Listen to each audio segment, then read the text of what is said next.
সূর্যকান্ত মিশ্র রাজ্যের বিরোধী দলনেতা থাকাকালীন স্ত্রী উমা মিশ্রের স্বেচ্ছাসেবী সংগঠনের বিরুদ্ধে আর্থিক বেনিয়মের অভিযোগ ওঠে। সেই ঘটনায় উষা মিশ্রকে তলব করল রাজ্য দুর্নীতি দমন শাখা। সোমবার দুপুর 12টা থেকে বিকেল 4টে পর্যন্ত স্ট্র্যান্ড রোডের অফিসে উষা মিশ্রকে জিজ্ঞাসাবাদ করেন রাজ্য দুর্নীতি দমন শাখার আধিকারিকরা। যদিও উষা মিশ্রের অভিযোগ রাজনৈতিক প্রতিহিংসার কারণেই তাকে অযথা হেনস্থা করছে রাজ্য সরকার।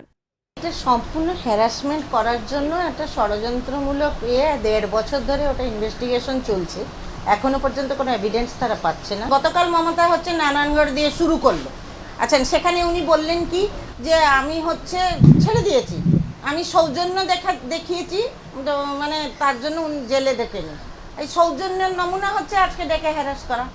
এর আগে আর্থিক বেনিয়মের অভিযোগে পশ্চিম মেদিনীপুরের বেলদা, দাঁতন, দীঘায় উষা মিশ্রের স্বেচ্ছাসেবী সংগঠনের আর্থিক লেনদেন সংক্রান্ত নথি খতিয়ে দেখেছিল রাজ্য দুর্নীতি দমন শাখার আধিকারিকরা। খতিয়ে দেখা হয়েছিল সংস্থার কোষাধ্যক্ষ কার্তিক আচার্যর স্যালারি অ্যাকাউন্টও। পার্থপ্রতিম ঘোষের রিপোর্ট, এবিপি আনন্দ, কলকাতা।